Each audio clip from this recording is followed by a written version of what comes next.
Our next speaker is an expert on transformation and growth, but not just any transformation and growth.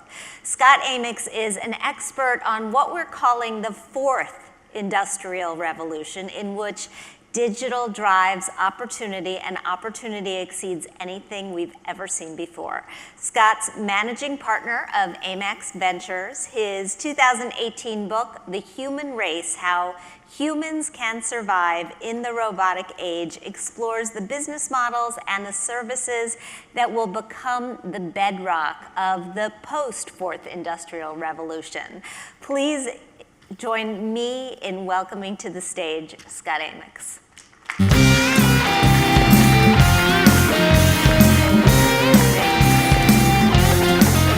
So my doctor says that I'm low in vitamin D. I'm vitamin D deficient, and this is actually true. And I'm happy to say that being here, I am no longer vitamin D deficient for the next 10 years. I took a walk this morning. I don't know if you saw the trail outside. It's called the Interpretive Trail. So I walked around it a bit, and I interpreted, and I realized that it's hot. So if you're into quiet walks, I suggest that you try the trail at noon and see what your interpretation is, okay? Let's talk about AI. Again, thinking more pragmatically about your business. And what I wanted to do was to make it less abstract. And part of what I'm hoping to achieve in this session is to make AI, in terms of transforming your credit union organization, in tangible way that's visceral, they can see and hear. So that's what today's experience is going to be. And I'm going to use a customer journey experience to walk you through that. And I've intentionally kept the presentation very short so that we have about 10 minutes or so of Q&A, because I think the real value is not me speaking to you, but it's listening from you in terms of how do you want to use AI? How is Cooper going to fundamentally change your business and fraud and security? Now, raise your hand if you received false positive fraud alerts in the past. Okay? Now, of course, if it's real fraud, the worst part is, of course, having to get a new card and then reset up all your auto pays, right? It's quite annoying. Well, I've experienced a recent fraud alert. I'm not the handiest person in this room, I'll tell you. But apparently, there was a miter saw that was purchased and a bunch of lumber supply on my credit card. So I got a call. It said, Mr. Amyx, we noticed some suspicious activity on your credit card. I told him that definitely it was not me, because remember, I'm not handy. It turns out it was apparently my wife giving me a strong hint. By the way, that pile of lumber is still in the basement, and no kidding. Well, I want to talk to you about Cooper and how Cooper is changing this problem that you're seeing on the screen in terms of false positives. So Jenny, who's going to be in our customer journey narrative for today, receives this fraud alert on her phone from Cooper about a potential alert on her business credit card transaction. Now, the thing about this is not a false positive. This is a real deal. Let me explain why Cooper is smarter. And I know some of you had a chance to listen to earlier session today about the announcement of Cooper.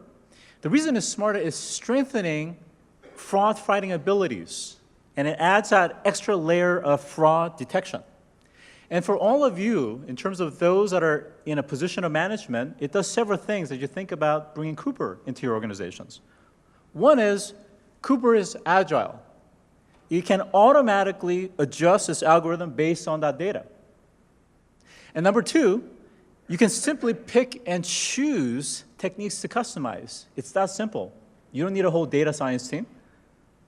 Number three, it's constantly enriching the data in real time by gathering information from publicly available data to better understand your members and your customers. What happens if you combine Cooper's intelligent fraud alert system with something else that's also intelligent? Meet Ava.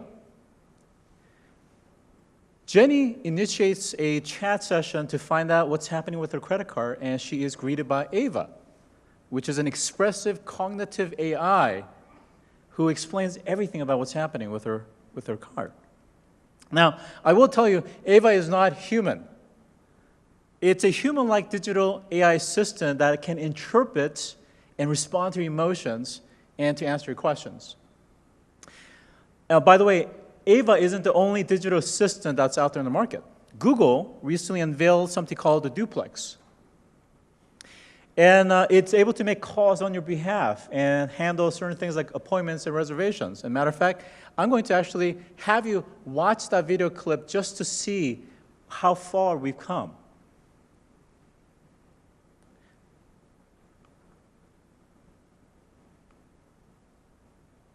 Calling a real salon to schedule the appointment for you. Let's listen. Sure. What time are you looking for around? At 12 p.m. We do not have a 12 p.m. available. The closest we have to that is a 1:15. Do you have anything between 10 a.m. and 12 p.m.? Depending on what service she would like. What service is she looking for? Just a woman's haircut for now. Okay, we have a 10 o'clock. 10 a.m. is fine. Okay, what's her first name? The first name is Lisa. Okay, perfect. So I will see Lisa at 10 o'clock on May 3rd. Okay, great. Thanks. Great. Have a great day. Bye. That was a real call you just heard. The amazing thing is the assistant can actually understand the nuances of conversation. We've been working on this technology for many years. It's called Google Duplex. It brings together all our investments over the years in natural language understanding, deep learning, text-to-speech. By the way, when we are done, the assistant can give you a confirmation notification saying your appointment has been taken care of. Let me give you another example. Let's say you want to call a restaurant, but maybe it's a small restaurant which is not easily available to book online. The call actually goes a bit differently than expected. So take a listen. See how may I help you?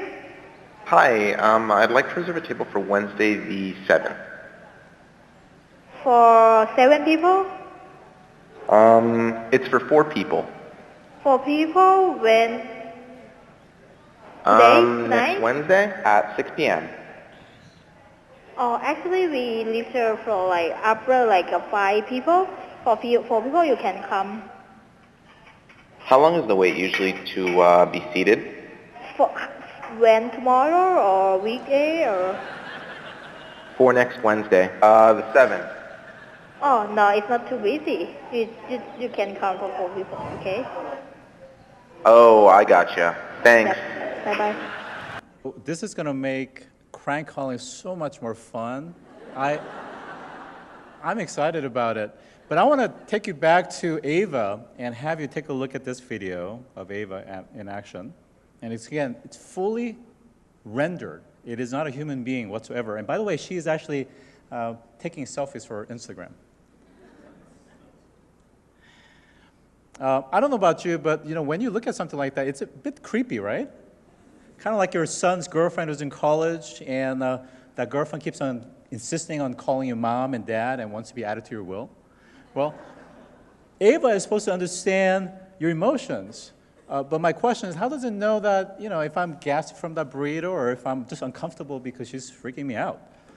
By the way, Ava stands for Autodesk Virtual Assistant. So it's created by Autodesk, and it's meant to help customer interaction to be much more engaging. And it can be trained to, absorb and understand your FAQs. So coming back to revenue versus non-revenue generating activities, the non-revenue generating activities, kind of the first triage layer, can be done by systems like this. So let's actually see her in action here.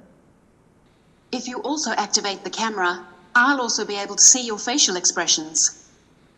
Thank you for granting access to your camera. I see you are interested in AutoCAD, including specialized toolsets. Are you a current user of AutoCAD? Yes. So hopefully in version 2 it'll be less creepy. So coming back to the customer journey, for Jenny, she was able to actually solve her issue with the fraud alerts with Ava. And Ava is going to cancel Jenny's credit card and send her a new card right in the mail. And Ava, before hanging up that chat session, says, is there anything else I can help you with? So Jenny says that, I am actually interested because, we're doing a lot more business, and I want to be able to upgrade our business and checking accounts. And Ava suggests that Jenny goes to her closest local branch to get more information. And what a way to funnel and channel those potential prospects and interactions to the trusted advisors at the branch level. Now, the next section I'm going to be talking about is when Jenny actually goes to the storefront, this is what she sees. Now, some of your credit unions and branches probably looks like this, and there's nothing wrong with that. It's just that they're just trying to get attention.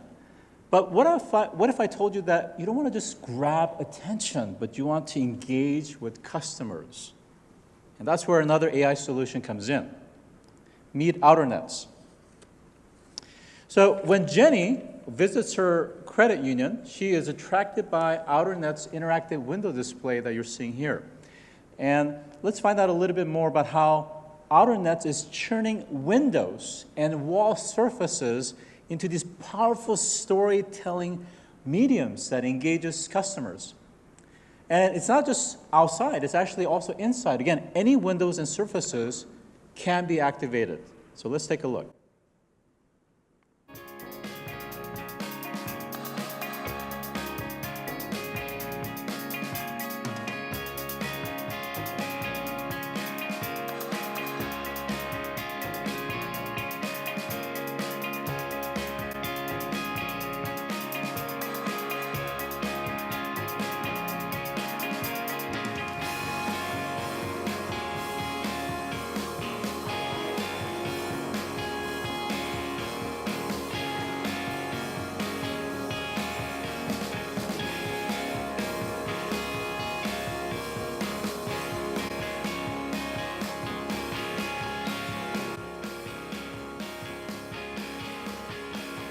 Behind the scene, OuterNets is a sophisticated computer vision system that captures data about customer interactions. And you can see some of the metrics that are displayed on the screen here. So you can actually start to understand what are they doing, what are the things that they're interested in, and the kind of segmentation and the psychographics as they interact with this information. Now, this information isn't just outside, like I said. It can also be inside. So it can be in the form of a kiosk, or it can be in the form of windows and walls. And it captures all this information. It's just incredible. So in case of Jenny, she's able to talk to Ava on an OuterNets kiosk as she's waiting in line, and she's able to gather information about that business checking account and savings products. Now let's talk about customer insights. Today, we have very little information about what our members really want unless they explicitly tell us, right? So I want to introduce you to another startup called Endor, and it's out of MIT. Endor is an AI predictive engine that's pioneered by MIT professors, and it changes the speed of predictive data analytics through something called social physics. Now, behind the scene, Endor's AI algorithm can predict not only the volume of traffic to that branch, or maybe the kinds of products that they may be interested this week, or the kinds of segments or members within your database that would be most likely to purchase or upgrade to that product. So let's take a closer look. Hi, everyone. Thank you for joining. I'm Inbal Tirosh. I'm VP Product at Endor, and with me is Omer Van Kluten, a super developer from Endor. Endor provides automated, accurate predictions. We enable business users across the organization to ask predictive questions and get the prediction immediately, instead of initiating a lengthy projects with the internal data science team. Let me show you how it works. This is a standard customer account. This customer is asking hundreds of different predictive questions across the organization. Different business users are asking different predictive questions. The credit team is asking questions like, who will take a short-term loan if we will approach them next week? Or who will register to a new revolving credit, a new product that we launched a month ago, if we will contact them in the next week? The marketing team is asking a lot of questions about promotions efficiency. Who will upgrade to premium if we will send them a discounted coupon tomorrow? Likely to behave in the same manner. So the engine automatically groups people together since they are acting in the same manner. All of these hubs that are being created right now are groups of people clustered together because something binds them in the real world. They are now taking similar decisions. Some of these groups are static. People belong to the same family, they work in the same company, therefore they are taking similar decisions. Hundreds of thousands of these clusters are dynamic. They're going to change every time that you refresh data. People got promoted, they got fired. There is some kind of a new advertising near your hometown that makes everyone look for similar solutions. So by the time the bank officer sits down with Jenny at the branch, Endor, Ava, as an example, have already identified and informed to the bank officer what Jenny is most interested in. So it becomes predictive. So I think one of the things that I heard prior to this conference was, what is it that all of you are looking for? You're looking for, in the context of all these new technology, is to heighten that trusted advisory relationship. Being a former CFP Series 7, 63, 65, I know what it means, which is it's not about everything else that we're seeing. It's about the human-to-human, empathetic, trust-driven relationships. And that's exactly why they want to keep on coming back to your credit union to do business. So Endor provides that predictive analytics at your fingertips so you can better target and to anticipate your customers' needs. So coming back to Jenny here, she's delighted that her credit union is so responsive and somehow kind of magically knows what she's interested in. And her interaction was so positive that, that she wants to continue and be able to tell this incredible service with others, potentially that could become customers or members to your organization. And by the way, for some reason, again, she's really hungry for hamburgers. Now, to celebrate a great session, she heads to the mall to reward herself. And by the way, ladies, we men, we do the same thing when we have a good meeting. There's nothing more exciting for men than buying tools and auto parts. We get downright giddy, I tell you. The thing that you should know about Jenny is that she's an early adopter of cryptocurrencies. And she wants to know, that she can actually use her tokens to make purchases, which is actually kind of difficult at this point. So one of the things that, in case you're not familiar with cryptocurrencies, imagine that it's money, but it isn't. And people buy it and hope that it goes up, and it's kind of like spin the bottle to see who gets a Viagra. So what Digits does is it converts your credit cards or debit cards to use cryptocurrencies. And it allows for your tokens to pay for purchases. And behind that, there's AI behind it as well. So let's take a look. What if you could turn any debit or credit card into a cryptocurrency card? Introducing Digits. We do exactly that.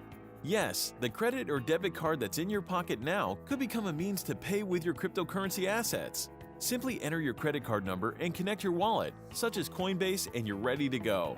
We never issue an actual card. We convert your existing card. You can turn crypto on your card on and off and change what cryptocurrency you want to pay with.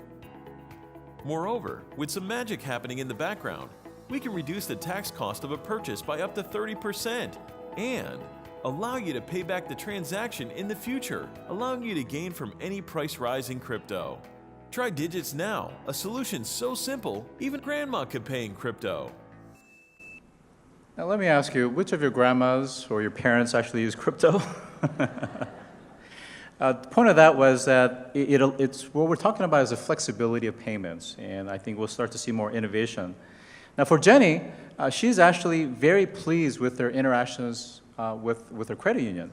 And the fact that they were able to tailor and to evolve around her business and her personal needs, that was delightful from our experience. So I was hoping that AI isn't just some buzzword, some abstract concept for you. I wanted to make it actually tangible today, and that was the purpose of some of these videos that you saw today. And really, for all of your credit unions, it has the potential to reduce fraud, to improve customer experience, and to predict who's likely to need particular products or services, and to make transactions seamless, no matter how crazy it may sound, like cryptocurrencies. So with that, again, I wanted to allocate enough time for Q&A, because AI is a new field. It's exciting, but it's also kind of unknown. So I want to transition to questions and answers. Do you worry in this era of privacy concerns about the customer sitting down and the person opposite them knowing so much about them that it gets a little creepy? Yeah, I think let me address it in two ways. One is there is a GDPR, which is the new revised privacy mandate coming from EU that has gone effect as of May, I think, 24th or 25th. And that same level of regulation is also coming to the US as well, just because if you're multinational, you're going to have to be compliant. In a lot of the technologies that I showed you today, as an example, the outer nets, all of that information is computed to values immediately. None of that information or film or footage is recorded or persisted or sent to the cloud. So in real time, the system is able to use many computer vision algorithms to get a collection of group of people and be able to decipher cross-segmentation and demographics and convert that into values. And only those values then get stored in a local edge server on-premise, and then those values get pulled periodically to the cloud. So it's really privacy compliant. Now, in terms of creepiness, what I would say is that, and again, I spoke on privacy many times. I contributed to Forrester and other publications, is that we have to be very thoughtful, and updating or revising your privacy policy is not sufficient. And we know that. It requires education. Unfortunately, the problem is there is a rational ignorance among members and consumers. They choose not to read it. They choose not to be informed. So it is incumbent upon us to be very explicit and let them know. Let's say, for example, you're using an effective facial recognition system on site. And we talked about that with Pfizer as an example. In a meeting, could we ascertain the primary and secondary emotions of your consumers or your clients real time? If so, we need to make it very explicit that, hey, we're going to capture this information so I can better tailor a service for you. Now, again, I'm not recommending that you put Effectiva in a meeting space. But the point is, we have to preserve their privacy for their protection, and that they know that you're collecting information in a way that is GDPR compliant, and it's being done in a way that ultimately helps them. And it's not about reselling it to a third party or a data brokerage, selling it to Facebook, and getting into the whole mess with Cambridge Analytics. Yeah, I think that's the other worry, that all of this additional information will lead to the sort of sales pitch that credit unions are not known for. How do you toggle that? Well, again, what I would say is a lot of the AI examples that I've showed you is a way to automate or reduce the cost structure of what I would consider less or non-revenue or non-core competencies. So if you go to certain banks or branches, sometimes you will have a greeter, which is very nice. But what if you had a greeter that was more robotic or automated, as an example? Or what if they called into the call center with a very mundane kind of a question around hours, as an example? So these are the kinds of ways to quickly triage so that when you're sitting down with your members, you're actually having meaningful dialogue that's going to move their financial well-being. Any questions from out here? Quick question. Yes. Two questions, actually. The first one is, do you think it should be mandated that AI should self-identify as such? That's a great point. I jokingly said that they're going to be crank calling us, and they already are. Most of you guys get phone calls on your phone, right? I think it creates a principal agency problem in the fact that these bots and eventually digital assistants that incrementally move towards something like Jarvis and Iron Man need to be able to have certain delineation between you versus it as a edge-based neural network system, and that when it acts on our behalf on a transactionary fashion, are we liable for that? So if the system called on a particular options, traded it on some sort of a futures contract, are we liable for that if we didn't explicitly command it? So there are some issues, and one of the areas that we're very focused on is something called machine ethics, which is, and I've commented on a report on malicious AI that came out of Oxford report recently, is that scientists and researchers, like the one you saw earlier, are so focused on generally kind of solving a difficult mathematical or technical problem that they're not really thinking about the kind of the ethical, moral issues or the externalities that comes out of some of these things. It really requires a certain policy and a framework, but in the absence or the lag effect from the government, it's incumbent from a liability from your organization to think about how to actually adopt it in a way that's makes sense. And I think Cooper is a perfect example of that. It is not leading edge. It's not bleeding edge. It is a known, well, tested production grade system that is meant to help reduce the false positive. So when your members get a fraud alert, it's genuine. And that's saving money and time for everyone involved. And then the second question was, can AI detect another AI, or would they be caught in an AI loop? I love it. What people don't realize that is on social media, there's a large percentage, and I can't remember the exact stats, but about a third or more are considered bots, meaning that many of the engagement or the interaction you're having on Twitter, LinkedIn, and various other platforms are actually with machines and systems. And in some cases, actually, it's bots to bots. And what we're going to see as we get more ubiquity of things like the Internet of Things, more edge devices, more things that are AI-based, it's going to be many times, part of the reason we're seeing a lot of growth in the velocity, variety, and the volume of data is because of systems, inanimate objects, and things generating data. And they're going to be actually communicating and transacting, in some cases, making payments with each other. And this is a premise of IoT Tango standards and protocol, which allows for M2M or machine to machines to be able to actually transact without cost. Other questions? Yes. Yes. Hi there. Question as far as AI. There's a lot of talk about it, and it's very exciting. Sooner or later, you have to start asking that ethical question.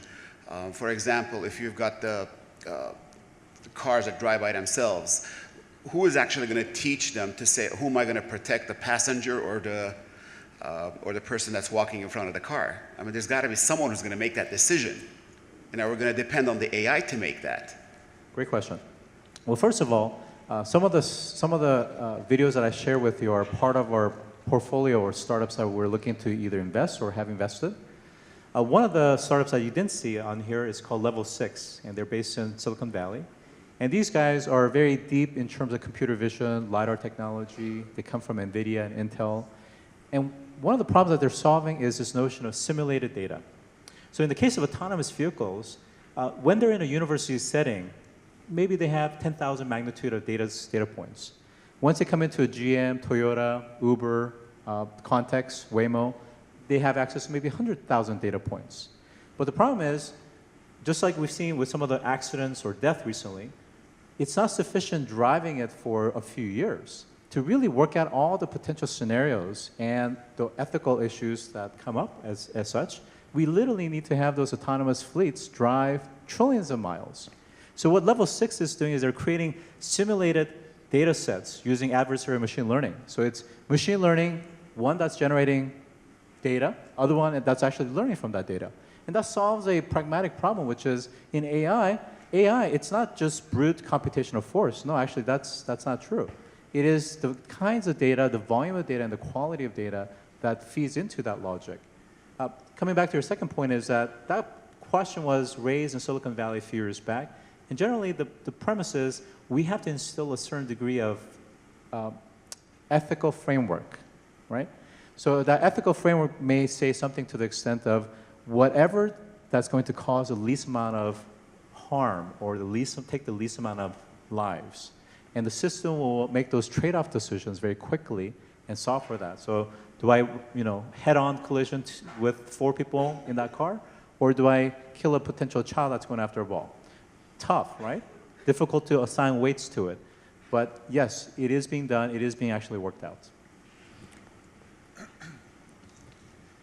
Okay, and you may prefer to answer this offline, but I'm just curious of the early adopters that are out there in our industry who have had successes and met targets, for instance, deeper member relationships or profitability or growth, that have done the ROI analysis and really proven the cost benefit of their AI. I love that question because that's so pragmatic, and it comes down to what really matters here. And it has been tested. For example, like I said, we have worked with companies like Pfizer and other financial technology companies, and a lot of them are looking at these kinds of technologies that are very pragmatic and have shown real tangible return on investment. And so in the case of AI in chatbots, absolutely. There's plenty of case studies around that shows the value of that, as well as in call centers. So oftentimes when you're interacting via live chat or call centers, it's actually bots that you're interacting with. What we're seeing is that the simplicity of the bots are getting a little bit more sophisticated, and that's kind of the next evolution that I tried to demonstrate to you today. Other questions? Yes, back here. Hi. Great stuff. I'm trying to figure out with our tellers in the front line, what's a timeline of possibly phasing out jobs as those, but of course we don't want to lose our staff, but it's good to prep to know what the timeline looks like for the next 5 to 10 years. What do you think? So there are plenty of studies. Citigroup, for example, have published studies around the displacement of certain tasks via automation. World Economic Forum have also done it as well. Many. McKinsey has done a pretty good one.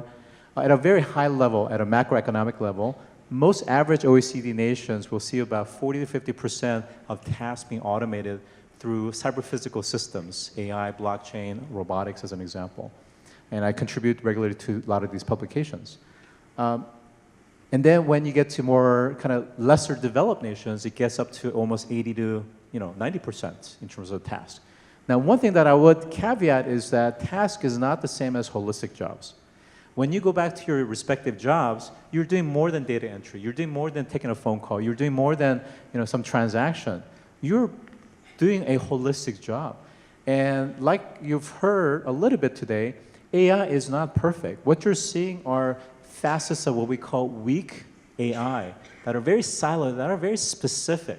They're really good at something, but if you try to apply that to any other domain or introduce new parameters, it fails. So they're very fragile. However, I think you do raise a good question, which is, the question isn't so much, should we resist things like robotic process automation, which is becoming incredibly popular and well adopted and embraced because of the immediate return on investment and other forms of weak AI, or should we basically resist it as long as we can? My position is this. Raise your hand if you watched the movie Hidden Figures. Hidden Figures was a time period when IBM mainframe was coming into the picture. It's frightening, these large computers, you got to punch these paper things, and then these human computers thought for sure they were going to lose their jobs. But what did the supervisor do? The supervisor chose to go to the library and to self-learn programming to operate the mainframes. And then she didn't stop there. She actually continued to transfer that knowledge to her colleagues.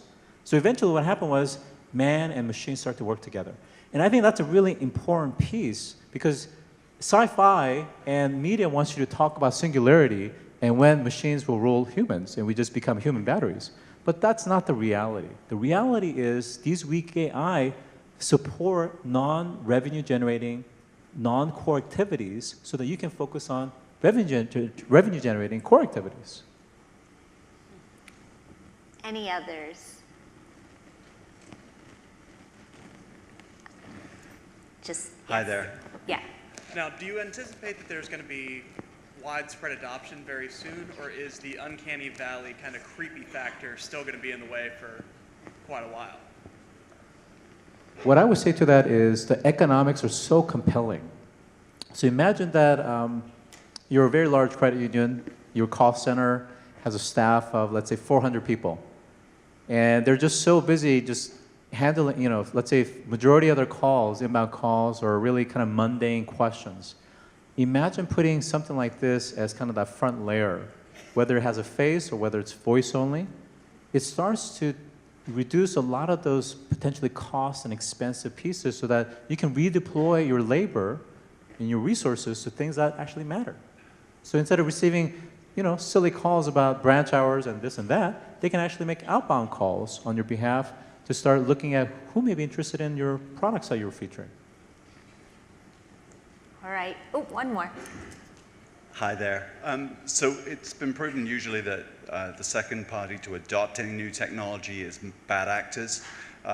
So, for example, denial of service attacks, multiple requests for web page loads, and it's getting more and more sophisticated with reflection and so on. with the advent of artificial intelligence bots, what are the chances that we're going to see call centers being overloaded with fake callers who are having trouble trying to identify themselves to human operators and vice versa? Are we going to see like an AI war? Yeah, great point. So in the malicious AI report that I referenced that came out of Oxford University and some other research institutions is that AI in many ways actually lowers the cost structure not only for your organizations, but for bad states and hackers and so forth that are looking to harm. So instead of deploying lots of different people to program certain things that's going to cause these DDoS attacks, man-in-the-middle attacks, and various other things, you can actually allow for these systems to scale and scale efficiently and with low cost. Now, AI doesn't work in isolation. So one of the things that I focus on as it relates to the fourth industrial revolution is the convergence of exponential technology. It's AI working in conjunction with cryptographic technologies and algorithms, such as blockchain. And so one of the things that I talked about a few weeks back in New York is around something we call ZK snark, or zero knowledge encryption methods. So these are different forms of encryption using blockchain where you can share information without actually sharing any information. So I can say, well, let's say I want to know if you're going to be able to qualify for this particular product. I don't even have to ask what your income is. I don't have to ask what your net worth is. I just simply ask a question, and without you sharing a single piece of information, I can actually have a yes or no on my side. And some of these technologies are coming out of MIT and Stanford and other research institutions. So there are ways to combat it. However, it does places a significant importance in your IT infrastructure, your GCC controls, your operational controls, through the entire value chain. And this is exactly why Cooper, as an example, is so important. Because you don't know if it's a human attack that's leveraging the Internet of Things to launch this massive DDoS attack onto your servers or your host, or a human. So on your side, you have to make sure you have the arsenal to be able to fight these hackers. It is fascinating, and it is a lot to take in, and I'm really glad that you're going to be back later this afternoon for our panel, because I think it's clear we all want to know more about this. So thank you so much for this.